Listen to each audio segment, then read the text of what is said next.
what I meant to say was I would love to. All right. Lord Jesus, we're just so grateful for today, Lord. I pray that you would just speak through Mrs. Thurber, Lord, and that you would just help us to open our ears to hear, eyes to understand, and hearts to also understand just whatever we've got in store for today, Lord, that we can take this information with us into whatever our futures will look like, whether that be as counselors, pastors, or hopefully as husbands, wives, and parents. Yeah. Lord, I pray this in your name. Amen. Amen. Amen. All righty. Amen.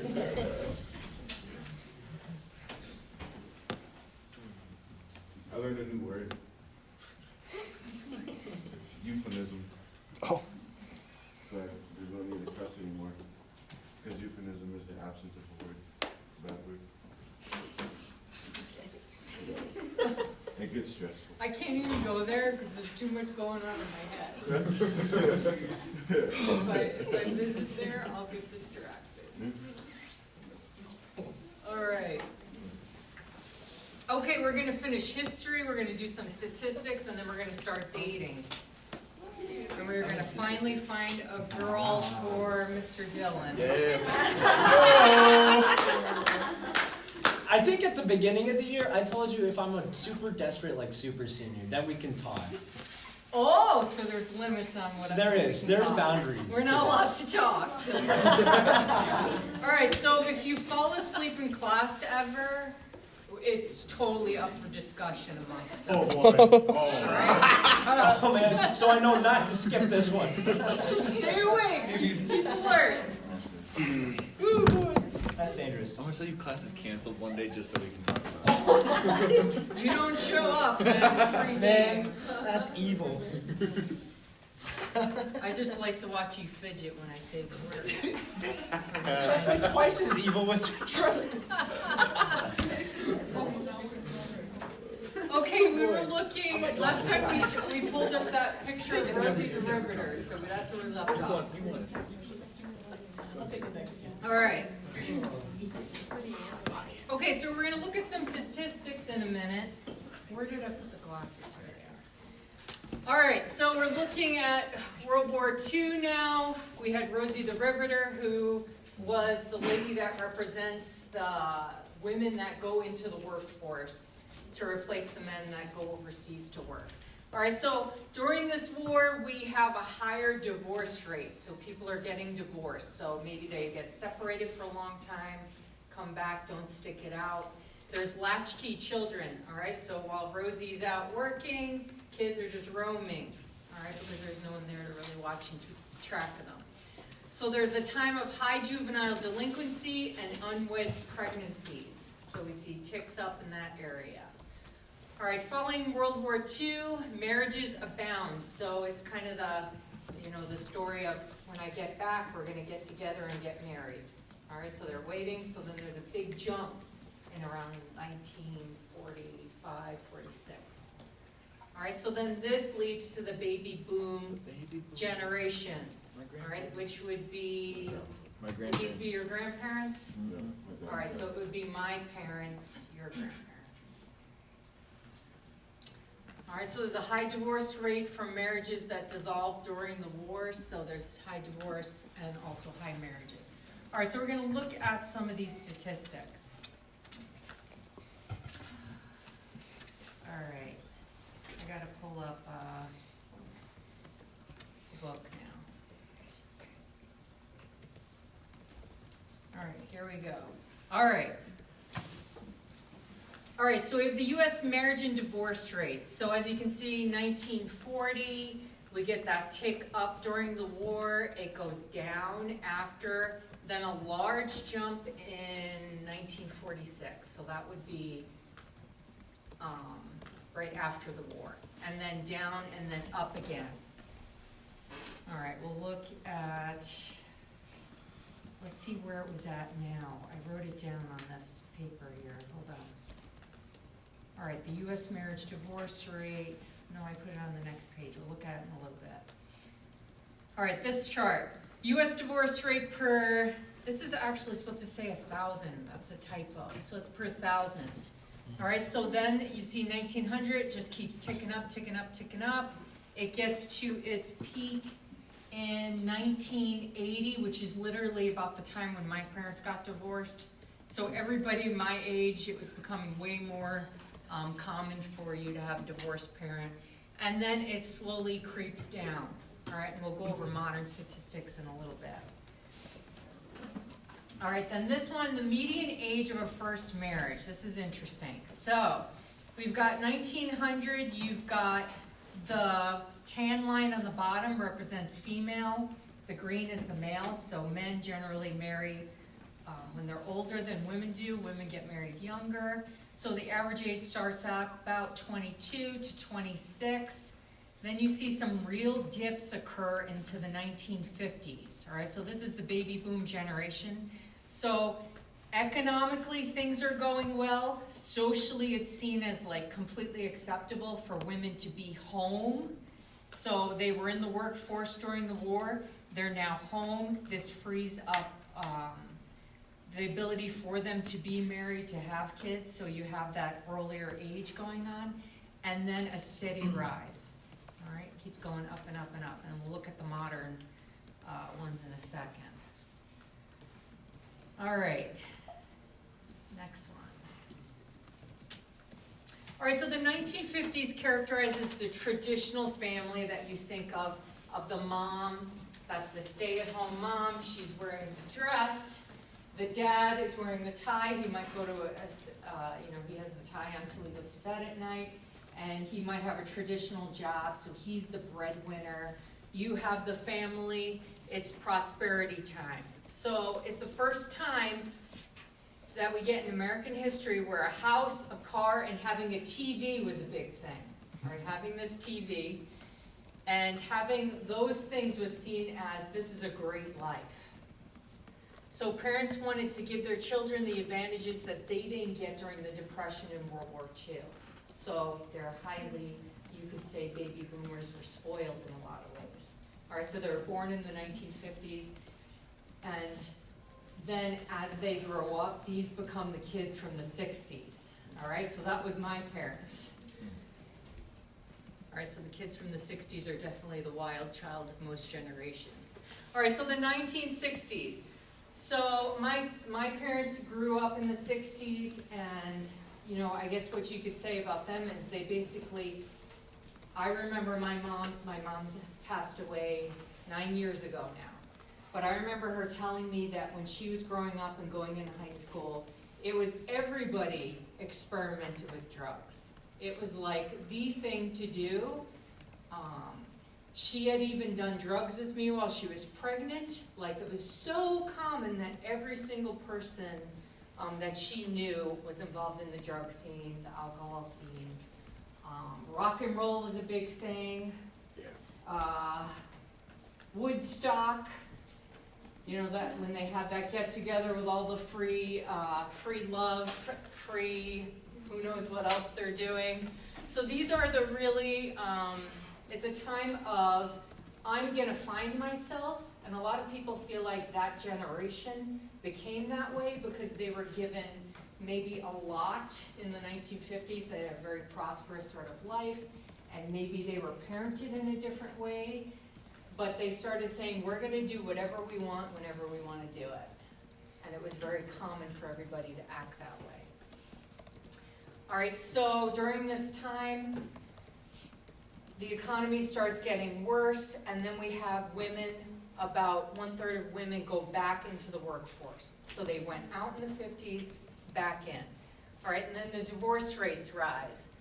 They're finding that people are no longer willing to be married for the sake of children. So I would say that's true, since the 60s, 70s, 80s. Well, even today, it's seen as it's better for the kid if there's peace in the home. And I don't know, do you guys agree with this concept? Yes. That it could be? I remember when my parents got divorced, I was like thrilled. Not really thrilled, but happy because I disliked my dad that much. I just wanted him out of the house. All right, and some people don't like that. Like if you have a husband and wife where they're maybe functioning well as parents despite having a bad marriage. I could see possibly it's working, but if there's a lot of chaos in the home, then I could see how it is more stressful for kids. All right, child custody issues. Children are bounced around between homes. I basically didn't really do that much. What about some of you that came from divorce homes? Did you do living in two sets of parents? Yeah, I didn't really have to do that, but that's when it really starts, is really in the 1960s, bouncing back and forth. All right, so children were pressured to succeed and conform to middle-class ideas, and as a result, they became rebellious. So they didn't want to be their parents and rebelled against it and created alternative cultures. And this is not only seen in the United States, it's also like throughout Europe and in other first world, or we don't use the term first world anymore. What do we call it? I forget. I forget what the term is, but first world is seen as maybe a negative concept. All right, so there's a development of youth culture, so there's a lengthy childhood. So where you had in the 30s, 40s, 50s, people are getting married, at a young age, they're starting their life, you have more of a delay. And you'd see that even more so today. Like with your generation, the delay to being an adult keeps getting higher and higher and higher, where it's considered you're not fully an adult till you're out on your own. Maybe that wouldn't be until you're in your 30s or so forth. All right, so new forms of music for your attitudes towards sexuality, smoking, drug use, high pregnancy rate. We have the civil rights movement going on, Vietnam, so a very chaotic, stressful time. All right, the 70s, right? The 70s, we have a bad economic situation going on in America. All right, so the birth rates are going to go down. Women are moving more into the workforce. Divorce is going up. People are cohabitating more often. And then you have a rise of out-of-wedlock births. All right, so my mother had me while she tells me that she doesn't know if she graduated from high school or not, which has always been to me like, this is so weird that you say that, but she was a teen mom, and she said that growing up even in the 1970s, it was still seen as pretty unacceptable to be pregnant and not be married. There was still a lot of pressure that she received to be married, even at that time, more so than what you'd see today. So it's really becoming somewhat acceptable, but not fully acceptable. All right, 1980s. So the belief that maternal employment outside the home was harmful to children decreased. All right, so before that, they're saying moms need to be home for their kids. But then there becomes a big woman sort of push, woman power thing that goes on in the 1980s, which pushes women more into feeling like they should leave the home and try to get work. All right, now I think today more of the attitude is women are more in the workforce and less in the home, not only because culture says it's okay, but because there's an absolute necessity as far as financial things go, even more so than back then. All right, now we're going to look at some of these charts. We looked at some, the age of the first marriage we did see, and what we've come to today is in 2025, the average age is 28.6 for a female to get married. All right, and males, 30. All right, so it keeps getting higher and higher and higher. All right, good or bad? What are some of the good things, bad things?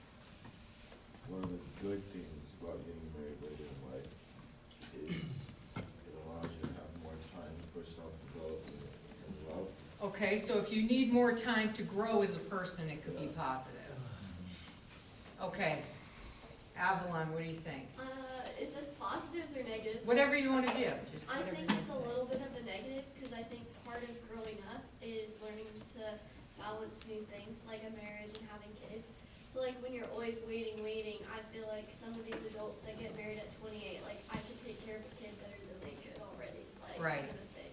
So they just avoid responsibility for as long They're as they delaying it for a long time. Yeah, it Yeah, becomes habitual to be, you're the center. Yeah, you're just kind of focused Yeah. on you, your trips, like your finances, and not, I don't know. And it actually becomes really hard when you get old. Let's say you start older and you start a career and you don't get married till you're 30. You've kind of established yourself maybe financially. You might have a home by then.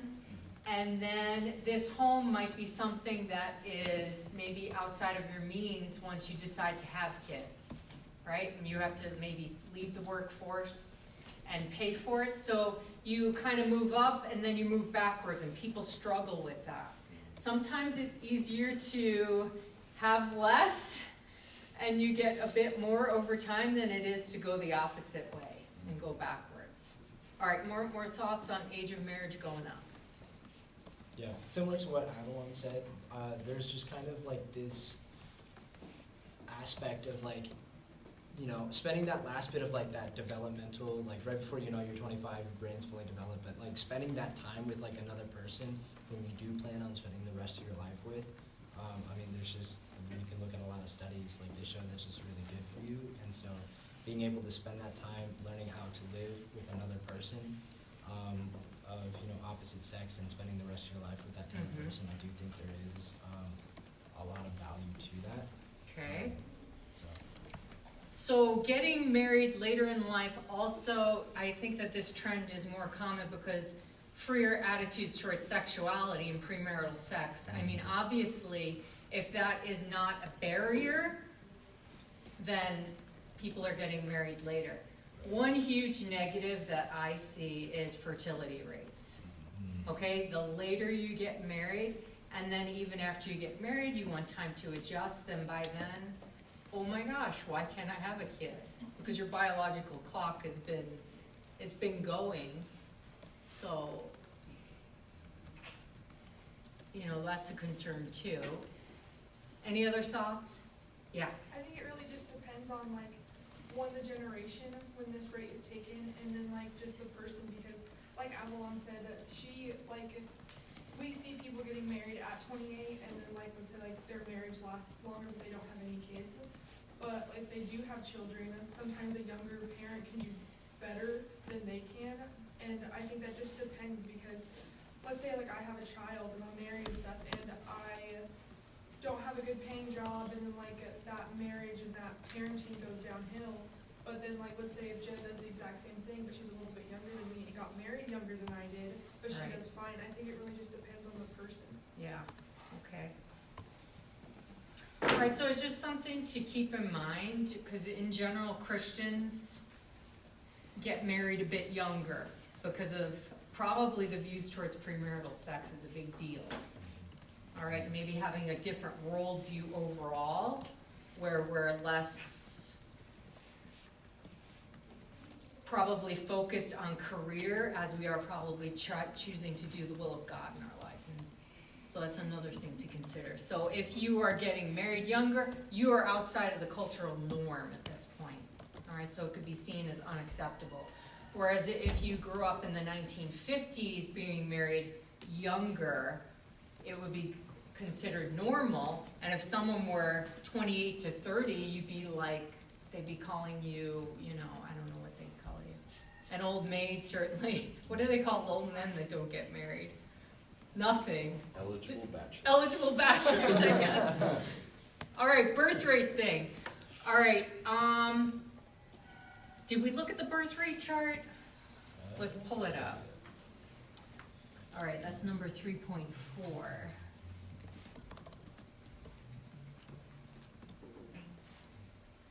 Some of these pictures in this book are so old and dated, it's hilarious. All right, birth rate. Okay, so here it is, 1940, it's at 19.4. During the baby boom, it's up to 25. All right, so that's pretty significant. And then it bottoms out in 1975, so that's about the time when I was born. And another interesting thing, by 1975, we also have the legalization of abortion. Roe v. Wade is in 1973. All right, so there's probably more abortions being a factor here too. All right, then it ticks up a bit, up, down. To 2005, it's 14, and then up to now, we say it's about 11.994. So that's gone down quite a bit. All right, South Korea, opposite end. Well, not really opposite, because we're low. We have a low birth rate. Other European countries that have a low birth rate, South Korea and Japan, are so low that they're probably gonna, like, their society is eventually gonna go towards collapsing because it cannot support itself with the birth. They're not replacing themselves. All right, so if you don't replace yourself, your country eventually disappears, and the United States is heading in that direction as well. All right, what you see is in Africa, the nations there are, a lot of them are on the higher end, where the birth rate is more like in the high 30s, so it's way up. All right, the divorce rate, the U.S. has one of the highest rates in the world. 2022, we have about 2.4 per 1,000 couples, which actually shows a decrease from where it was at in the last 20 years. And 2025 estimates say about 41% of first-time marriages end in divorce and 60% of second ones end in divorce. All right, so the statistics are hard to understand because you say it's 2.4 per 1,000 actual couples, and this other thing looks at kind of like a lifetime view of it, where it's looking at the percentages, and those are just estimates there. A lot of times you hear 50%, but it might be less than that. All right, so all of these charts really show the measure of a health of a family. All right, when things are going well, it appears in history, there tends to be more births, there tends to be people getting married younger, and when things are going less well, you see the opposite trend. All right, cohabitation's on the rise. Obviously, it's completely, we're at the point where I feel like when I was younger, it was less acceptable, and now we wouldn't even say, like, you wouldn't even, I don't think people even feel like it's not acceptable. It's, in fact, many churches are not even like saying anything when people cohabitate, you know, to people that are in their congregation, even though they should. All right, so cohabitating is consistently associated with an increased risk of divorce. All right, there are definitely higher rates for couples that cohabitate first than they get married. All right, the elderly, they have an increased life expectancy, so we have a higher aging population as the decades go on, and we're currently at the point where the baby boomers are old, and so it's a large amount of older people, and where our younger generation is not as many people as there were born during the baby boom period. All right, so the higher aging population as decades go on, the golden years. All right, questions. All right, so what are some current societal trends that we can observe in marriage and family? What has changed from 2000 to 2025?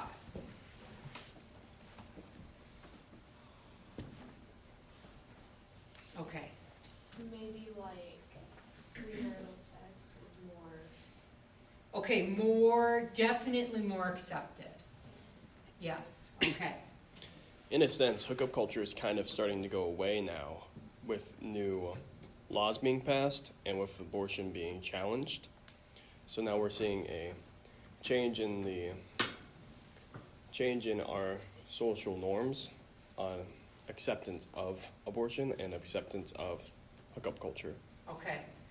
And also, maybe hookup culture isn't working out as well because people aren't as socially adept as they used to be even. Mm-hmm.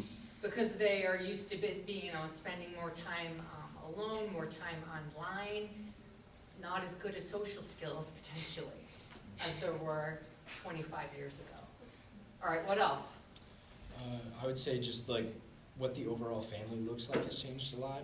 We're seeing like, you know, almost everything except for what was considered traditional is now becoming the norm. You got, you know, homosexual families. All right, yeah, you've got the gay marriage. Divorce families. You have all it wouldn't sorts of surprise mixtures. me. Yeah, it wouldn't surprise me in the next decade if there's like polyamorous families where there's multiple Yeah. parents, more than just the two. Right. And so, but we're Imagine seeing, how messed up that would make you. oh my word, I can imagine. But just to like see that, and like it almost seems as if like just having a mother and father, you know, who love each other and like have been married for a while, like, and not divorced, like is Right, not even normal anymore. yeah. Okay, what else? At least, you know, from what I've seen, when I grew up in Corpus Christi, which is a decently sized city, I knew like a decent amount of people, that Okay. a lot of people just had no dreams or aspiration to get married at all, and a lot of them hardly even dated. Why, do you think? I mean, at least from what I've been Like, told, a lot of yeah. it is they look at the statistics and they're like, they just don't even want to try, and they just give up. before they Because of get fear, started. like it's not gonna work out, Yeah, they're like, if I'm just everybody gonna- else doesn't work out Right, for so like them. if, I've seen, you know, their parents, a lot of parents, they got divorced. Like, I Okay. mean, most people I know, they don't even have parents that are together. Right, And so they just see that and they're like, yeah, I'm not even gonna try. And they just do hookup culture, which doesn't work either. right. And then they just go stay in the house. And that's kind of it. Okay, what about year 2000 to 2025, just the increase of the use of, let's say, the cell phone, Oh yeah. okay? How having the thing in your hand, needing to always look at it, have it, you know, how it's gripped our lives and changed our lives so much. All right, so it's brought separation to you. You know, when, I would just say this as a coach, as a cross-country coach, I notice a huge difference from when I first started coaching to right now. All right, and how when we go to travel on trips and how people interact with one another compared to when they did then. And also, they are way less encouraging to one another than they were 10 years ago. Like, more into themselves. Not trying to, you know, because I have cross-country people in here. I'm not trying to say, I'm just saying that there's less, people are more into themselves, whereas when we used to have to take trips to nationals, we drive all the way down to Mississippi. And we're stuck together, driving to Mississippi for 3 days. And, you know, you had to talk, because it was just at the time where cell phones were starting, but people didn't have, you know, maybe a smartphone or unlimited data or anything like that. So we had to talk the whole way. All right, so there's a huge difference in the way people interact than there was then. I was watching the podcast that you sent me, and they started touching on the topic of how my generation gets hooked to their phones, and it's different between males and females. Males are typically hooked by pornography and wartime Gaming things too. / media, Right. or girls, something, or it's- better, like adventure type. And for Right. girls, it's being able to connect with more people. With being, social connection. yeah, it's the social media Right. outflow. Right. And when they get hooked on it, then they keep spending more and more time on it, and thus they become more performance-based, not empathetically led. Right. See, it's really interesting, and I totally see it, guys. Like, I don't mean to insult or to say anything like that, but it's totally there. Like, I literally feel like my athletes are less concerned about one another than they used to be. They used to be, if we would bring someone to nationals, let's say by themselves, everybody would be showing up being like, gosh, I hope you do well. Now it's kind of like, what happened? Nobody cares. All right, so it's concerning that we become so inward focused and not outward focused. So it's a negative thing. And it hasn't just been like this year, it's just been trickling and getting worse and worse. So that when I'm traveling as a coach, I feel more and more alone than I ever did before. I feel people are less teachable than they were before too. Like they're not even willing to engage in conversation with somebody. You know, like they're too scared to even talk to me.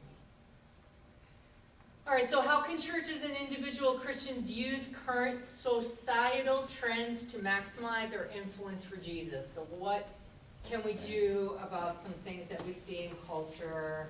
This is just like shooting at anything. I don't know where we're going with this, but all right, where are we going? I I mean, with our phones and with, you know, Okay.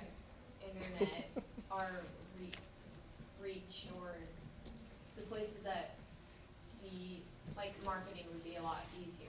Right. There's definite positive sides to it. All right, where we can connect easier than we used to be able to, for sure. And you could see in a family too, like if, you know, I went on a trip. Let's say I went on a trip to overseas or something like that. I wouldn't like be able to communicate with my family back home until I got back. Now there is that constant, you know, even if you send someone to war, you can still communicate with them instead of, you know, sending a letter that might, you know, never get there. You know, you can be in close contact. I would say that as the church, as Christians, that since a lot of people are designed to be in some kind of a family, we can offer that to them as Christians, the family of Christ, the body of believers. Right, To for be that something that's structure been for really them. messed up. Yeah. That's a really good idea, good concept. Okay. Go ahead. I'd shoot for finances. Like, what is this question? So, the social sense of maximizing the influence of Jesus. The church is already equipped with the technology and stuff like that. So, like, just if we can, like, make disciples and then finance people through discipleship so they can build their ministry and they can potentially disciple other people as they're building their own ministry. Okay. We can equip them through their finances. And Okay. Then they have that influence. There's this thing about needing money. All right, so how do your views on marriage and family differ from modern culture, and how will you handle that? All right, these are pretty obvious. We have like clear, yeah. How are you gonna handle it? We know what differs really. I'm not one for like premarital sex, just not my deal, you know. Seems kind of gross. I mean, like the age of marriage we already brought up as an issue. Besides premarital sex, Yeah. age of marriage, what are some other things? Maybe even just how we value marriage, actually. Yeah, also, you know, you could look at the way you parent a child, all right? I think that parenting where you maybe have rules, expectations, so how many of you were brought up and you were spanked as a kid? All right, most Christian families, right? Almost everybody says that. But that's another area where the trend is definitely going to be. If you spank your kid, you know, you don't want anyone to know about it because it could be scary. You might get your kids taken away from you in certain places. And that could get worse over time. Okay. Just like the okay to open it. I was gonna bring up how traditionally Christians believe in the male being the head of the household, while our current culture more believes that they're equals. Yeah, and current culture is like, that is bad. Yes.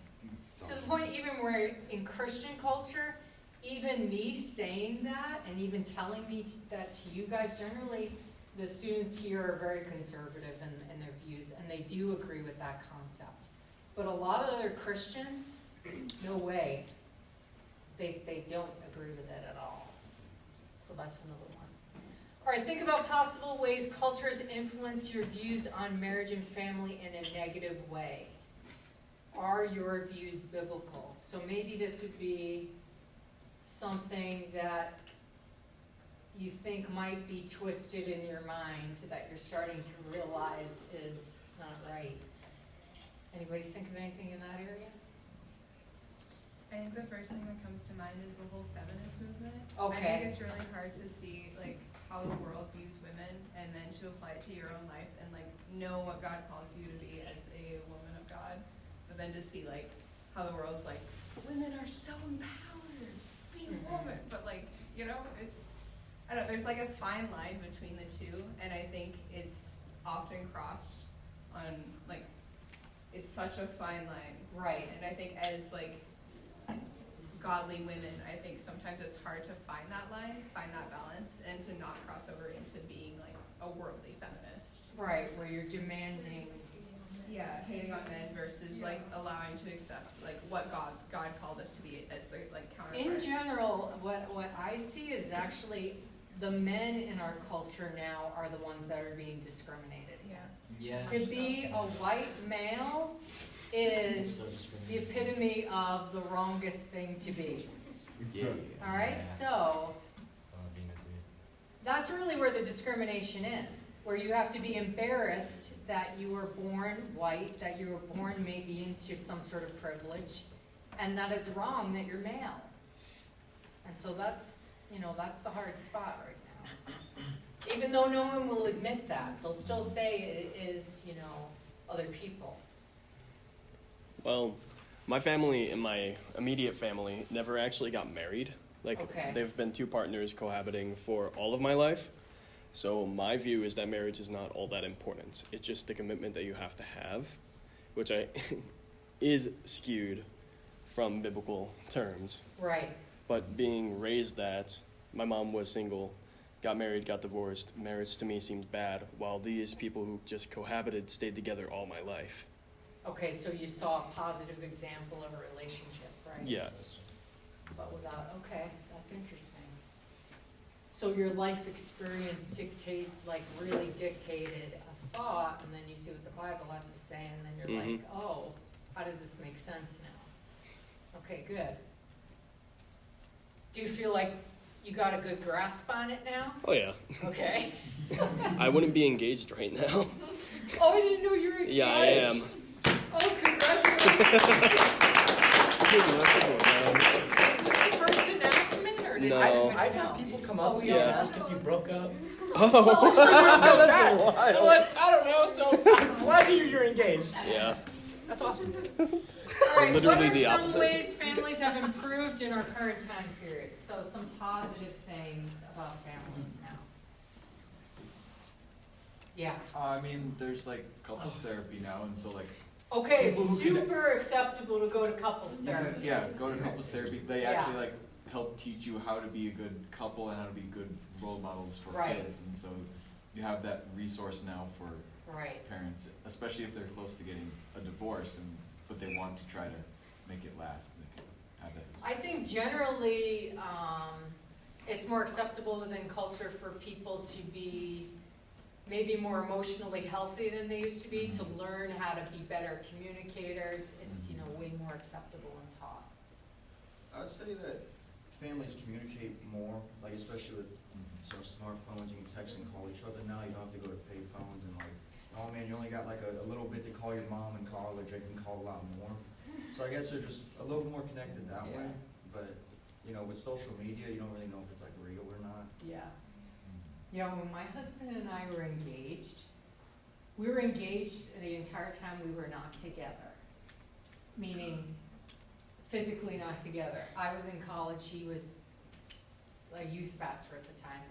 And we had to use a payphone to make a phone call once a week, which cost $20 to talk to each other for 2 hours. And that was it. Outside of that, you wrote letters, which was like dated by the time they got there. The information's old. But that was the only way to stay connected. And we, hardly had $20. You didn't. Minimum wage was $4.25, and that's what you earned back then. So you had to work, 4 or 5 hours just to talk to each other for 2 hours a week. Which, yeah, being able to communicate is a gift that we have now that we didn't have then. Now your husband doesn't carry his cell phone though. No, it sits in the kitchen. Yeah, and when people are, it's just ringing, and I'm like, why did they even think that he has it? Yeah. That's great. All right, we're going to go on to dating now.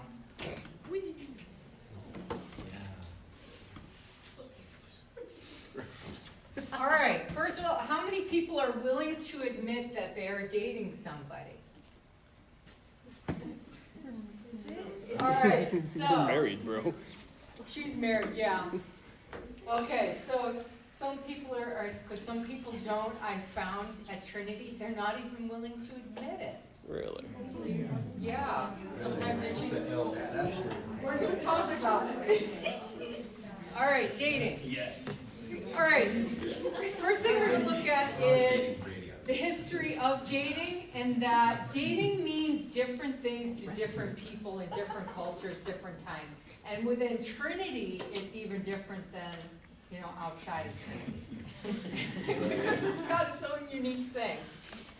All right, so dating itself didn't emerge until the middle of the 20th century. So previously, you have marriages being arranged by your parents. All right, so then we have 18th, 19th century America. Supervised dating is called keeping company with somebody. Or you want to call on somebody where you ask permission, can I call on your daughter or whatever. There's strict rules. It's customary to ask the father permission to marry the daughter, which is not terribly uncommon right now, but it would be a completely unacceptable thing to not do it then. All right, so after World War I, dating independently starts occurring more, and it's more of a private thing where it's taken outside of the family and done more of an independent sort of way. All right, so the function of dating. All right, so 4 different things here. All right, so when we think of dating as Christians in Bible college, we probably would put it more in the area on the bottom of mate selection. All right, but some people, dating could be in the recreation category. All right, so it's just something fun to do, not necessarily trying to pick out a spouse. Maybe this is more of a concept of maybe like what you would have done maybe when you were in high school, unless you're a super serious person, where, it's something recreational, you like one another. All right, second thing would be socialization. So this could be looking at dating as a way to become part of society and to learn how to socialize and realize what norms are, what roles are, values in relationships, learning about the opposite sex, prepping for married life. So it's kind of like an experimental sort of thing where you're just trying to learn how to do the whole process. All right, so that would be socialization. All right, the third thing is the confirmation of social self. So to gain self-insight.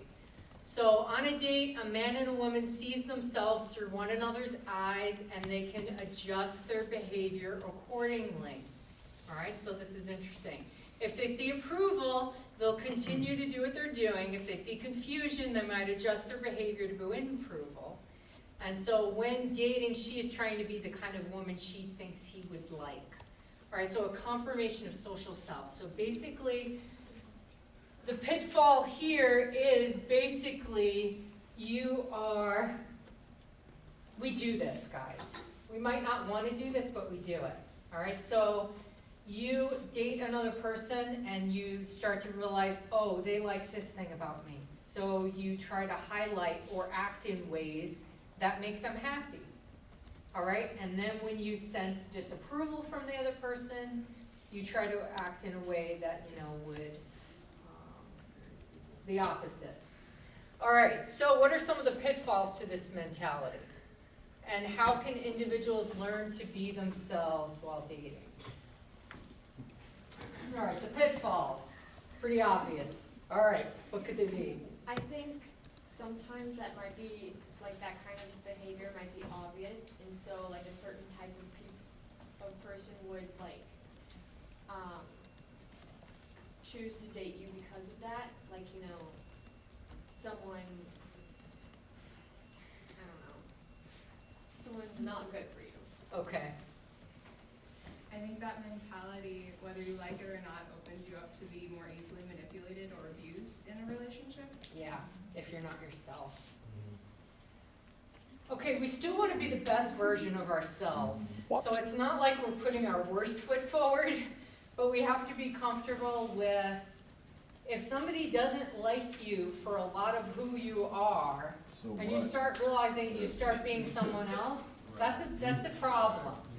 All right, that's definitely not the person for you. All right, so you'd want to be somebody who feels like most of the time you can be yourself. All right, but realizing that sometimes yourself is kind of ugly, and you don't always, you shouldn't act certain ways anyway. But in general, you want to try to be that way. Because when you are dating somebody, the person you are when you're dating is generally different than the person that you become when you're married, because you show more of your true colors, right? So the less authentic you are about who you are, about what you're thinking, what your values are, what you like, the bigger the problems you'll have in marriage, because you wouldn't have been showing who you truly are to that other person.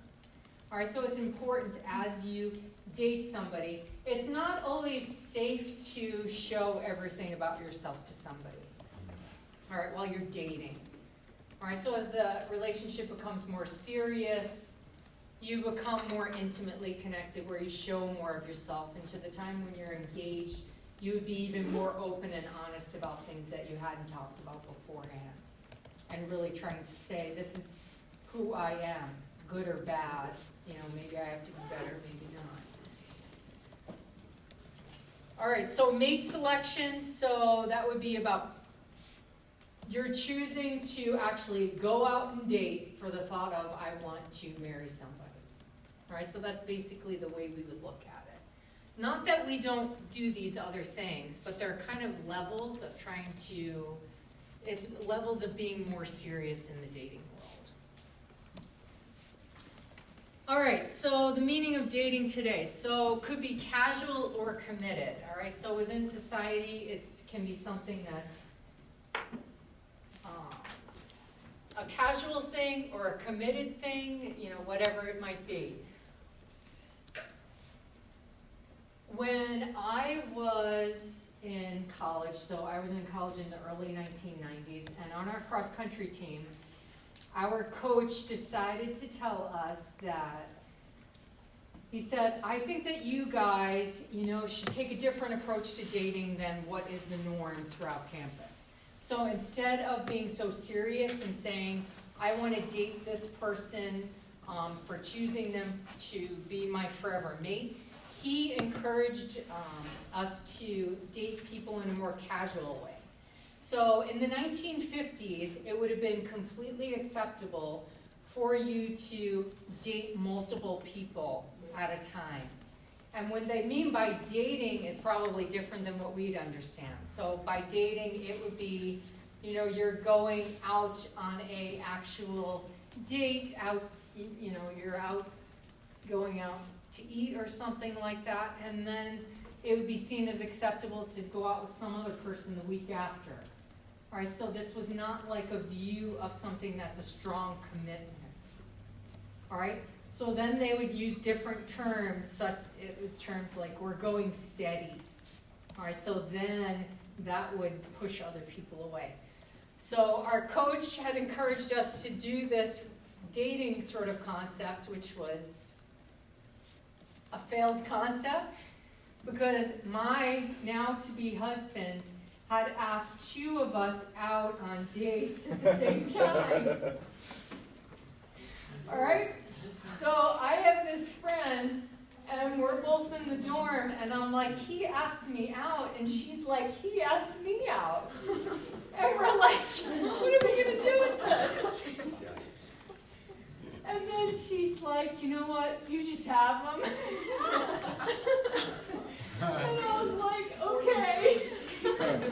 That's crazy. And anyway, so our coach is encouraged. He took it quite literally, the advice of his coach, and we just couldn't make the whole multiple things. We couldn't make it work. It just didn't work for us. But it's interesting how, in the generations before, that would have been totally acceptable. But now, and even 1990s, weird. It was weird. Anyway, the girl he asked out ended up being in our wedding with us too. So it was like totally fine. Yeah. And also on a team too, where we're all together every day. How awkward is that? It was really interesting. All right, current trends show a decline in traditional dating and an increase in casual sexual interaction. All right, so it's interesting. Now, instead of dating and then sexual interaction occurring later, it's sexual interaction comes first, followed by dating. So it's like a flip, where you decide if you like somebody after having sex with them. You decide whether you like them enough to date them. So it's a complete flip of the whole thing. All right, so consequences of the whole hookup culture. So obvious things that you guys know about. Dashed hopes. So what you had hoped for a relationship to be is not what it is. Lower expectations of what a relationship is. Alcohol use during hookup can lead to unintended consequences. STDs, they call STDs something new these days. What is it now? STDs. Sexually transmitted infections, I think. Oh. I think I have they've seen taken that away one, the disease STIs. thing because it's associated with too much, we're being too negative. Oh, I think it's an STI now. All right, unintended pregnancies, bad relationship skills in the first place, lower self-esteem for sure, and spiritually speaking, sexual sin. All right, so it doesn't embrace sexuality as the gift God intended for it to be. All right, online dating, gaining way more popularity, way more acceptance. Some people have concerns for safety. What do you guys think of the whole online dating thing? Oh, dude, I hate it. You hate it? You tried it? All right, so this No. sounds like... I've heard way too many like horror stories where like one of them ends up getting like killed or something. I'm like, no, I'm okay. I'll stay single. I would say that I feel like even in the It just last seems maybe weird. 5 years, it's become way more acceptable than even 5 years ago. Well, like, but even then, like half the time you're gonna get catfished by like Gorlock that's a destroyer or something like that. So, like, Here's a positive spin on it. So, my sister, my younger sister, she actually just went to Jamaica to meet her boyfriend, who she's been dating for like 3 years online. Yeah. And like I've met him, and he's pretty cool. And like she has my support because she's like the better half of the person I am, so I trust her decision. But at the same time, our dad's parents were really worried about her. Okay. But she went, and it turned out okay. She met him, they spent time together. She met their family, and she came back home. It was a good time. So there's lots of positive, you know, there's good relationships that happen. There's guys who do it. What do you think, babe? I think it's very 50-50 because like now today it's more socially acceptable to meet people online. And like Yeah. I know a lot of people that like met through like Instagram or Snapchat or any of that, and they're like married and like their marriage is good now. But like without that they maybe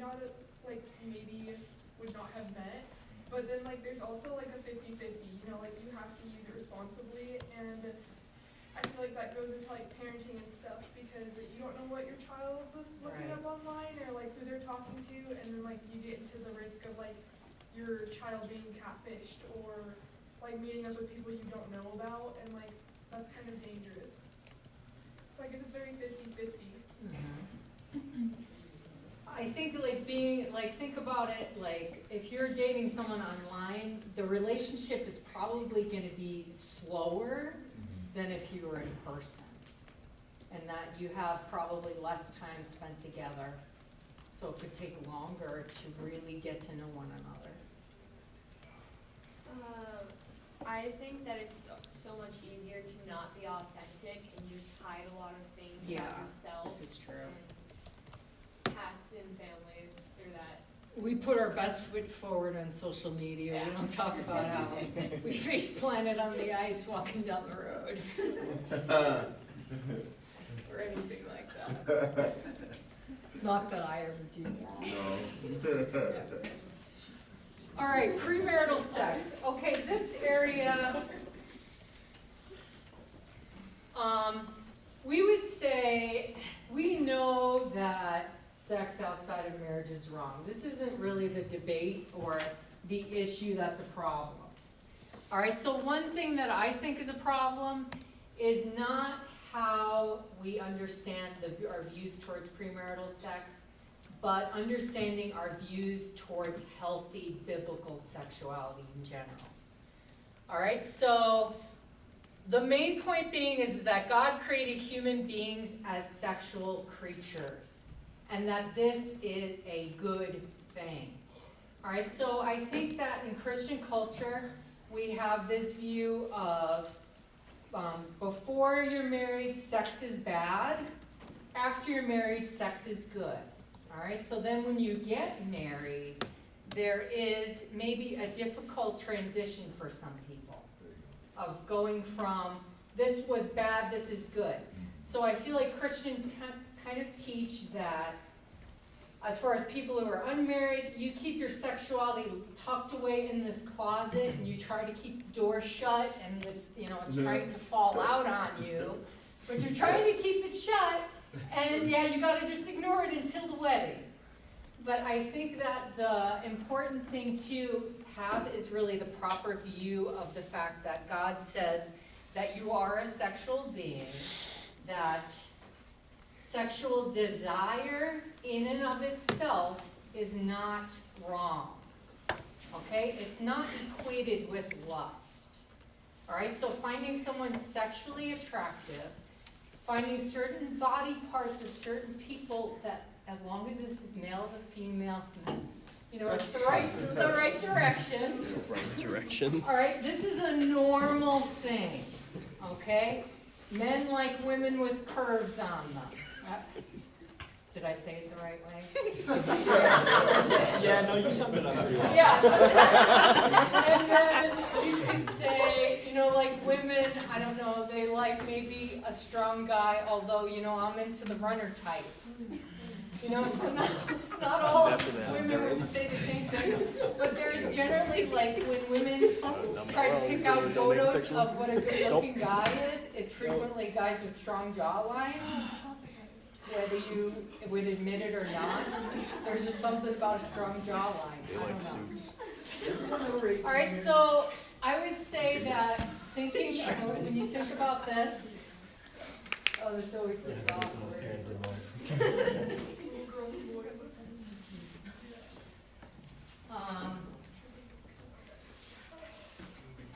All right, where do I want to go with this? I mean, Yeah, I she totally came up lost my train of thought. Okay, so finding people attractive is not wrong.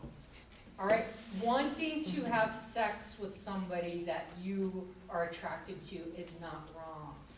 But the Bible does talk about how when we have lust in our hearts to the point where I don't know where the fine line is between attraction and lust, but we know that in the Bible, lust would be trying to want to take away someone else's spouse for yourself. All right, so we know that it's clearly there. All right, so I just think that as far as sexuality goes, people need to have a very be in open communication with God about your sexuality. All right? And realizing that you can fully admit to God, I'm a sexual creature, I have these desires, you made me this way, and you said it's still good. All right? But I still have to handle it within the realm of what the Bible says, that I can't act out on this through premarital sex. Okay?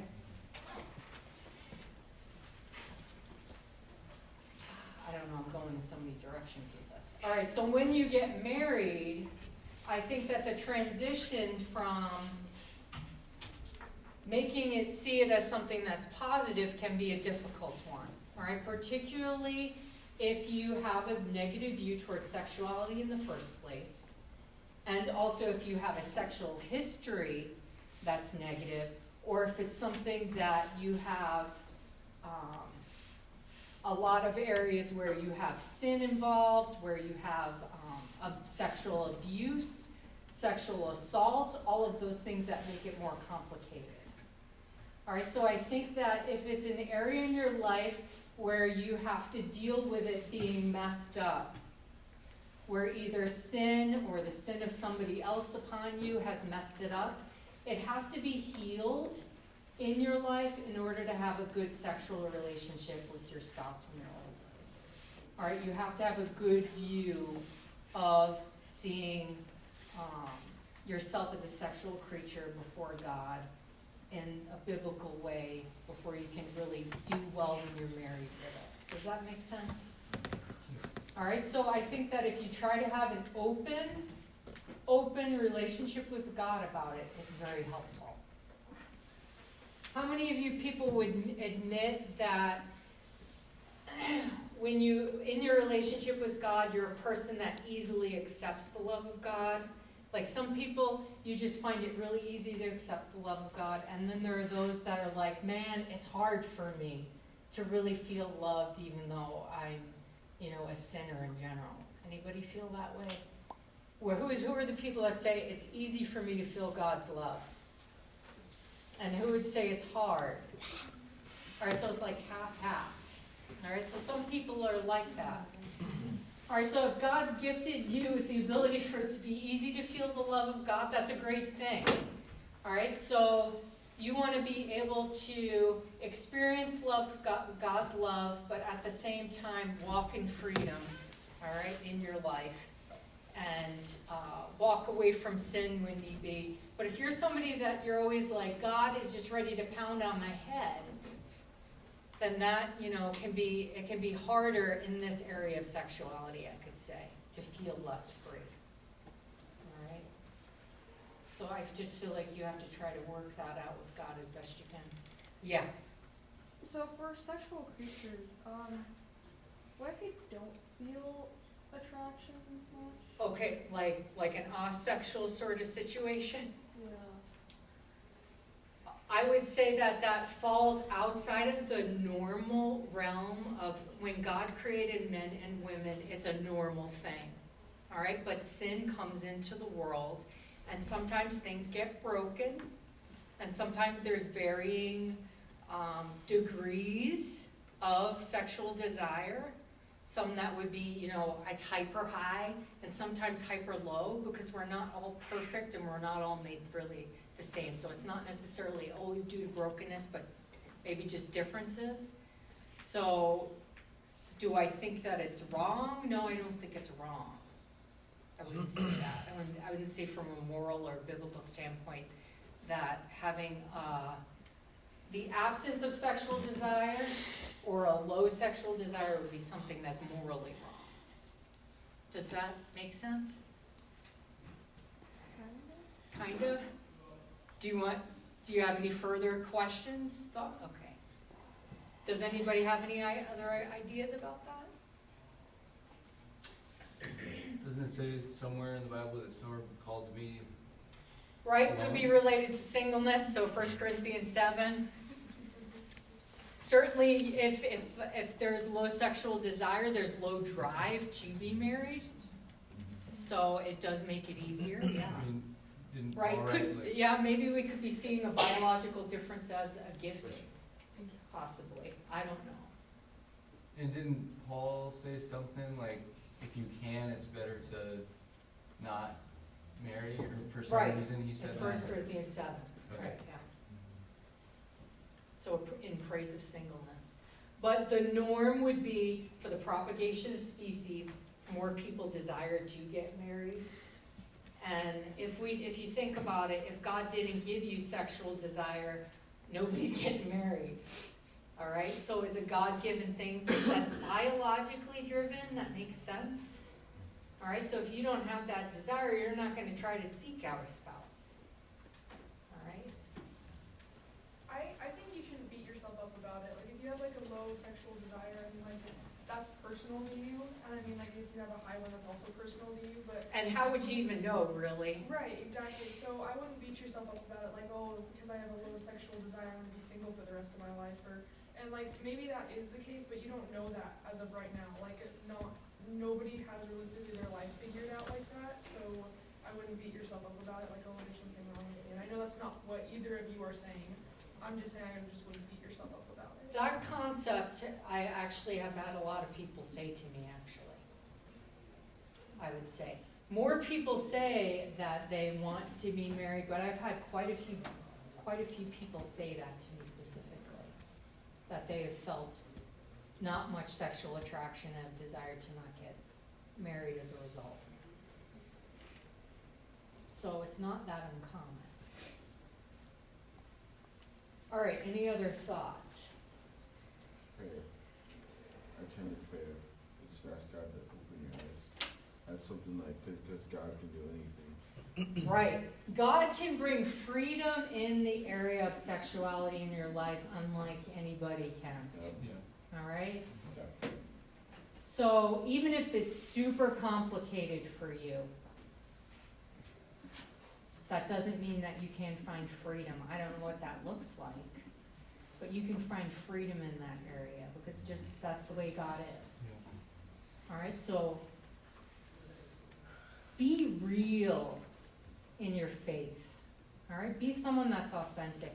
I'm a type of person that I hate hoop jumping. I am not a type of person that likes to, I don't worry about impressing others, winning popularity contests. I don't care if people don't like me. No, good stuff. Just be authentic in your faith. Like, be real. I am comfortable with the fact that I'm not a perfect person and God still loves me. Yeah. And that's good enough. And it doesn't matter what everyone else thinks I should be. You know, I don't have to wave my hands up flying through the air to be spiritual. I just want to be my authentic self. All right, and part of that is I'm probably driven that way a lot because of my childhood being in a family where my mother would always say to me, I'm going to get better, I'm going to stop drinking. And any of you that have dealt with people that are addicts, they always say, I'm going to be better tomorrow. I'm going to do this. And what do? They disappoint you over and over and over and over and over again. All right, so she was always always out disappointing me, and I just kind of realized that, that there's that she's not perfect, that I don't have to be perfect, and that I just can be comfortable with who I am with before God, that I don't have to try to impress other people. All right, so if you're authentic in your relationship with God, it's going to be so much more meaningful than following what Christian culture says you're supposed to be. Not that it's bad. I'm not saying that Christian culture is bad, but there are definitely aspects of Christian culture that I cannot stand, that I really dislike. So just be your authentic self. All right, so human sexuality is highly connected to emotional drives and intimacy, so meaning that it's just not a physical thing, it's an emotional connection thing. All right, so when the Bible talks about, another concept that I was thinking about in this area is when the Bible talks about sexuality, you know how it says the spirit is willing but the flesh is weak sort of concept, where you get this view somehow that the flesh is wrong and the spirit is right. But that's not really what the Bible is saying. When the Bible talks about the flesh being weak, it's talking about the sinful nature. All right? And the sinful nature corrupts everything in us. So we are made of body, soul, and spirit. Right?